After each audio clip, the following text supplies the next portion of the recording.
I recently played Girls Frontline 2, and as someone who didn't play the first game, I was glad people made some story recaps, so that I could have an easier time following the plot of the second game.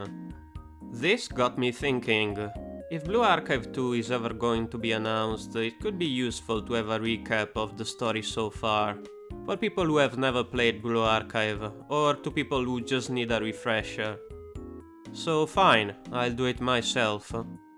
Since I'm in no rush because no Beullu Akaibeu 2 has been announced yet, and for my own mental sanity I will divide this thing into multiple episodes. Okay, here we go. The story of Beullu Akaibeu begins with Sensei, that is the main character, arriving in Kivotos, a huge academy city. This is what Sensei in the anime looks like, but in the game their appearance is never revealed, so you can just imagine them as you like.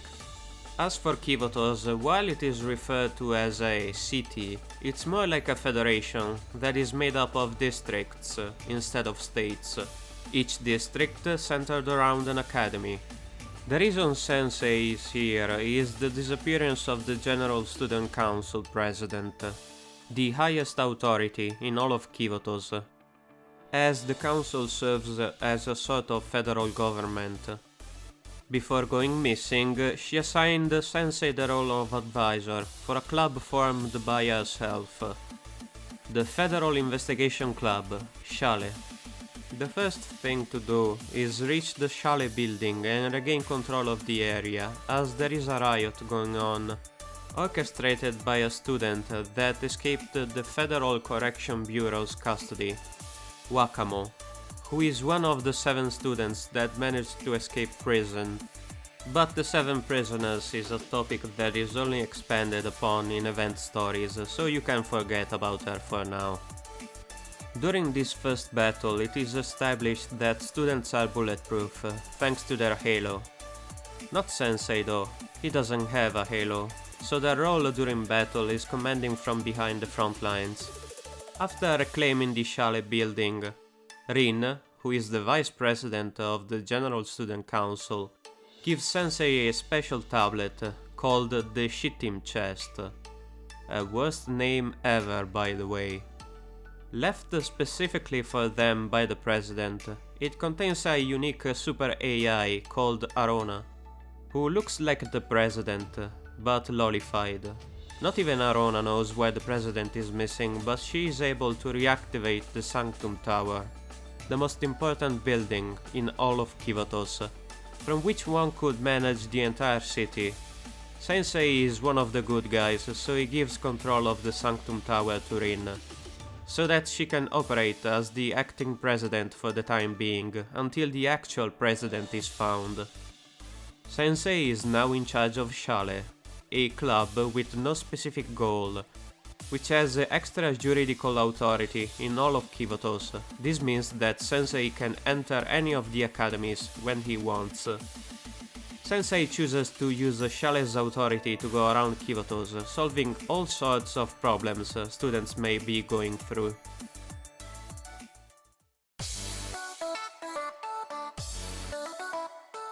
Students start hearing about the arrival of Sensei in Kivotos, so they start sending letters of request to Shale.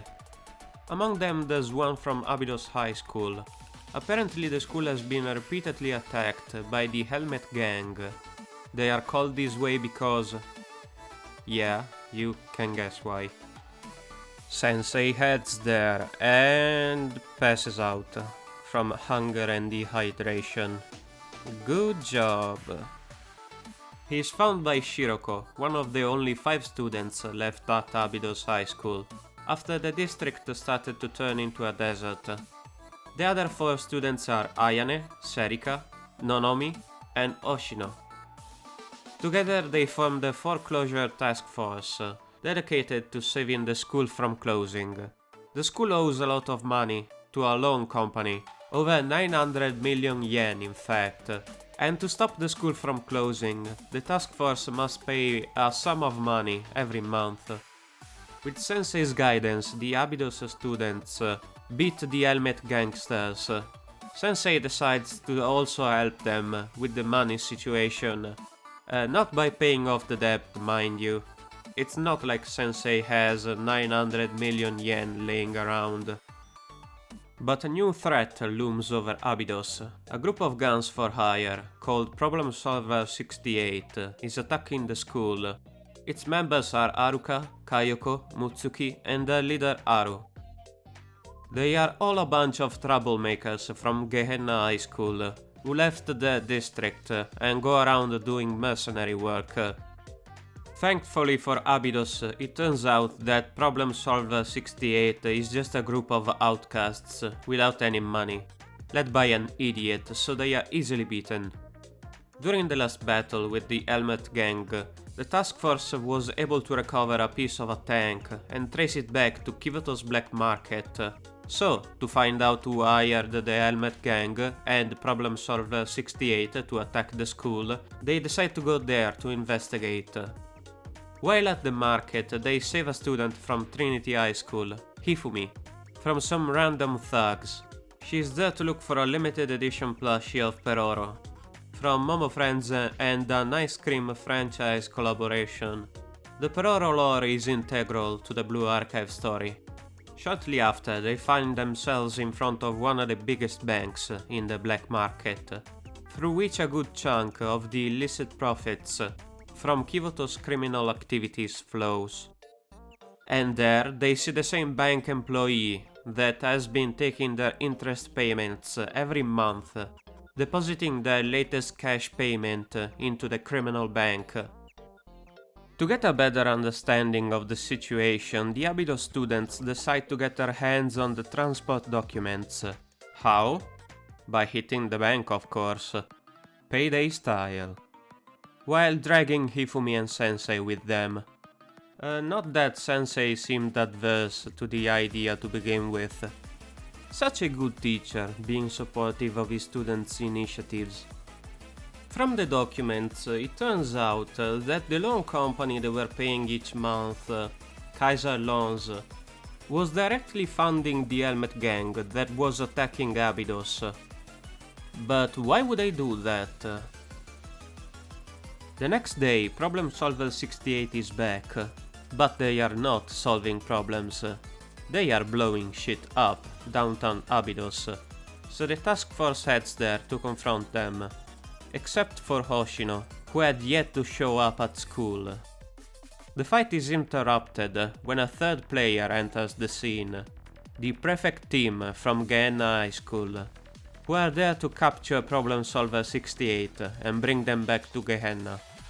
However, the task force doesn't approve of the fact that another school's armed forces entered the district without permission and started blasting, escalating the entire situation into a political conflict. Abydos thinks it's their right to pass judgment on Problem Solver 68, as they are inside their jurisdiction. So the situation escalates into a battle between Abydos task force and the Gehenna prefect team. That's when the second in command, the senior administrator of Gehenna Academy's prefect team, Ako, establishes communications with the Abydos students. And this is where the chapter ends.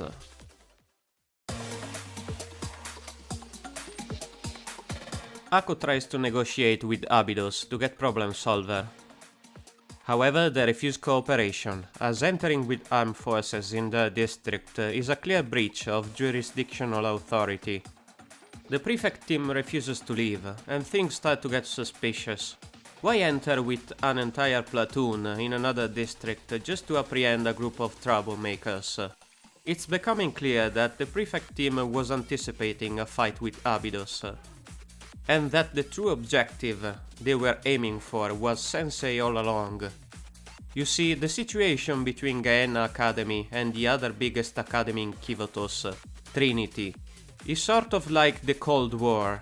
While they are not in an open conflict, they are each trying to get ahead of the other in any way they can, and the arrival of Sensei and the formation of Shale attracted their attention. Gehenna wants to get to Sensei before Trinity does. Sieged by the prefect team, the Abydos task force and problem solver decide to temporarily join forces. The fight rages on when suddenly the head prefect of Gehenna, Hina, enters the scene. She is the highest ranking member of Gehenna's armed forces and one of the strongest students in all of Kivotos. However, she's not there to fight. It turns out that Ako was acting on her own initiative, and when Hina got hold of the situation, she rushed to the scene to stop the fighting. Hina apologizes for the behavior of her subordinates, and promises that the Gehenna's prefect team will no longer enter Abydos without proper authorization. Before leaving, she shares with Sensei some information possessed by the prefect team. Apparently Kaiser Corporation is looking for something in the middle of the Abydos desert. After the events, Problem Solver decides to drop the mission of taking out Abydos and decides to go into hiding, so that the prefect team loses track of them. In the meantime, Ayane starts looking into Kaiser Corporation and makes a shocking discovery. Kaiser has already acquired most of the Abydos district, except for the main school building. The transaction was made by the previous Abydos Student Council, before the foreclosure task force was even created. This was done to try to pay off the debt the school owed to Kaiser after receiving a large loan of money from them. This was Kaiser's plan all along, to take advantage of the desertification of the district, to lend a sum of money to Abydos they would never be able to repay, so that they would be forced to sell their land. It was an ongoing plan that started years ago. But why does Kaiser want the land of Abydos so bad, even though it's all desert at this point? Well, as Hina said to Sensei, they are looking for something in the middle of the desert. What they end up finding is a base recently constructed by Kaiser PMC, Kaiser's private military company. Basically a private army. The Abydos students get surrounded and are approached by the PMC director.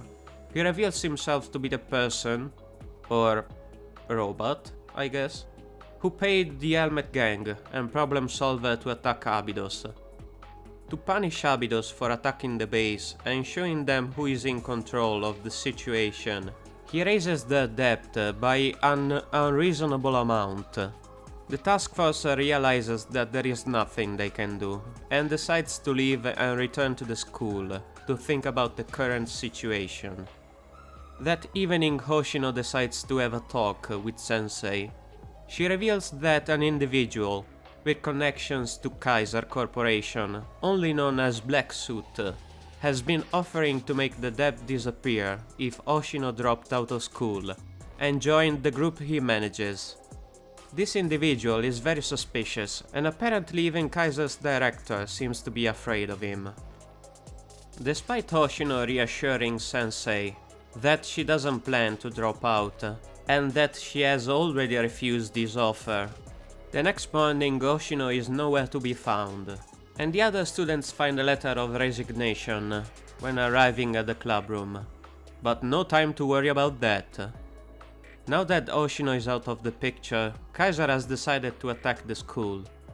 You see, Hoshino was the last remaining officially registered member of the Abydos Student Council, and with the task force not being recognized as an official club, the school has no authority left, and Kaiser, who already owns most of the district, wants to sweep in and take control of the school. In the meantime, Black Suit reveals to Hoshino that the only reason he was working with Kaiser was to get to her, and use her as a test subject for his experiments, as according to him there is something unique about her. Back at the school, the situation seems hopeless, but then Problem Solver comes to the rescue. I guess after fighting against the prefect team together, they are friends now. Joining forces, they manage to push Kaiser back and protect the school. All that remains now is to take back Hoshino. Sensei decides to take matters into his own hands and goes to meet Black Suit. He seems to know a lot about Sensei and would like to avoid becoming their enemy if possible.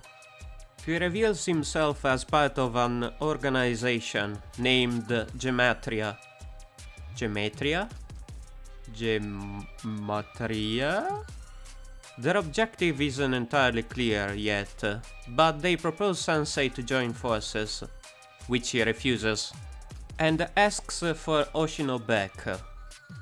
Black Suit, disappointed by Sensei's refusal, challenges them to rescue Hoshino if they can, and reveals where in the Abydos desert she is being held prisoner. Sensei is aware that the task force alone will not be able to beat Kaiser, so they use their influence to ask for help. They first go to Gehenna to pray the prefect team for their help. They ask for the help of Trinity High School Student Council through Ifumi. Even Problem Solver decides to help. I guess at this point they are basically best buddies with Abydos.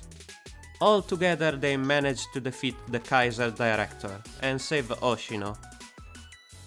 During the epilogue, the task force with the help of Sensei gets officially recognized as a club and takes on the role of student council of Abydos, despite the role of president still being vacant, as Oshino refuses the position.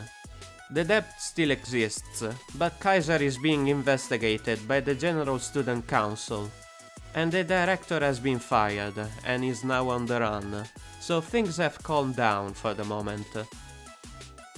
Many questions are left open, for example what Kaiser was looking for in the desert, or why Black Suit was so interested in Oshino.